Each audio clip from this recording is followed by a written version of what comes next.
So now that we've learned how to organize our code using function calls and make it more easier to read, what I want to do is have you go back to your Choose Your Own Adventure program. And I want to use function calls and function definitions to make our program more easier to read and more organized. So if I come over here, you could see that this is my sample Choose Your Own Adventure program. In the beginning, I print out the title, and then I print out the first part of the story. Following that, I print out the options, either choose 1 to fight the invaders or choose 2 to run for the door.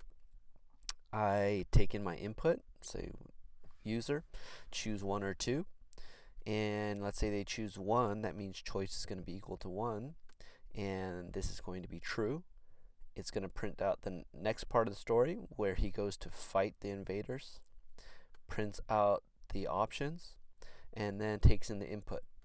Right? Let's say I choose 1 here. Well, if I choose 1, this is going to be true. So it's going to print out the part of the story where he escapes using the capsule, and then it prints out the choices and so on. Right? So if you look at our program, it's very unorganized. It doesn't look easy to read. Okay, so instead what we can do here is we can create function definitions that we will use for our choices. So let's say right here, instead of having this big old block of code here, what you can do is run a function definition. Let's call it invaders. And then in our function definition for invaders, let's come over here to the top because that's where all our function definitions should be. Invaders, I am going to take this block of code here,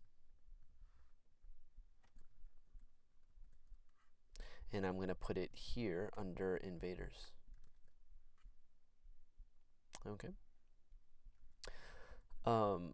Now on the choice 2, I'm probably going to do run for door. Okay.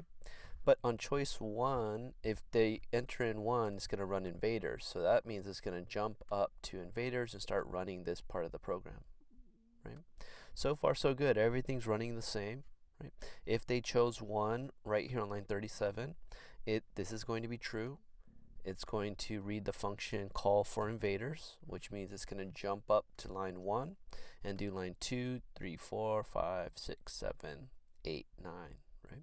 So everything's the same so far, except right here when they choose 1, instead of doing this block of code, let's have it run a function called capsule.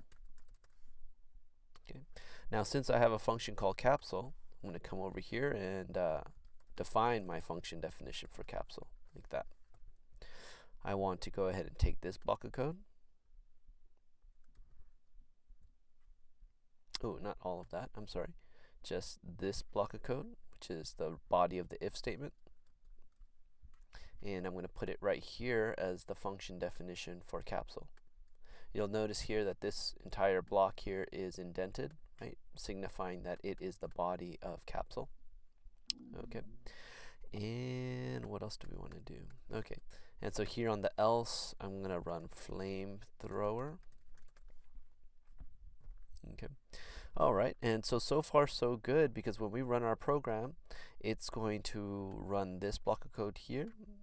I choose 1. This is going to be true. It's going to run invaders. So it comes up here to invaders, and I'm going to put 2 lines in between my function definitions. It's going to run line 19 down to 24. Here I'm going to choose 1. Now choice is equal to 1. This is true.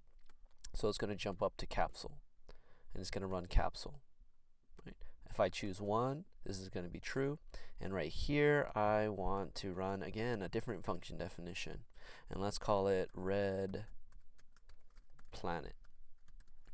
Like that. And up at the top, we can do def red planet. And I can take this block of code and I can put it right in here. 2 blank lines in between function definitions. And maybe on this part we want to end the story. Okay, so the boy fires his thrusters and drifts into space forever. Okay, so maybe that could be the end, and I could also print out something like the end. So this last part will not have a option, it will not have a choice, it'll just print out the end and it'll be the end of the story. Okay. So then here, of course, I want to have else, and I want to say else, I want to go black hole. All right, so you see here that we are using function calls to make our program more easier to read. Right? And so again, we don't have our code slowly drifting to the right because we're indenting. Instead, we just go ahead and run another function definition, and in that function definition, everything is tabbed in just once. So what we can do to make it even more clearly organized is we can have our space invaders from Mars be a function definition as well. Right? So down here at the very bottom, we could say space Mars. And then right here, we could say space, write the function definition for space Mars. Like that. Okay. So now everything is in a function definition. Everything except for the very last line down here at the bottom. Right? So when we run the program here, it's going to run line 1. Say, hey, I'm going to skip that because it's a function definition.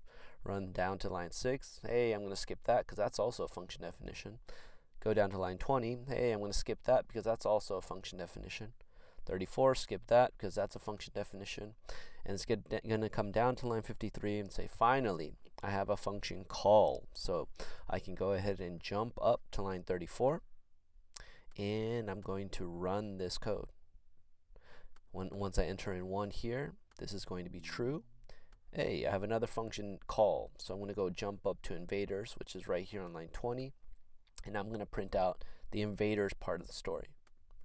Then, hey, here's another function call. I'm going to jump up to capsule, and I'm going to print out the capsule part of the story and the choice. So this is another way that you can set up your choose your own adventure, and this way is far easier to read than what we had to start with. Okay. As a programmer, if somebody said, oh, can you help me with my choose your own adventure program because I have a problem, and they saw what you have currently, they'd be like, oh my gosh, I don't know how to help you because I'm kind of confused on how this program runs. But if you had it like this, where you're using function definitions, it'll be very easy, right? Because they could say, hey, the program is working, but the part where he chooses to enter the escape capsule, that part's not working correctly. So where in my program does that happen? Well, I could see here that I have this function definition called capsule, so it's probably in there. Right? So I'm going to come in here, and I don't need to look at your entire program. I just need to look at these lines of code and say, okay, the problem is here somewhere. It makes it easier for others to help you, and it makes your program easier to read. So why don't we go ahead and do this and incorporate function definitions into our Choose Your Own Adventure program.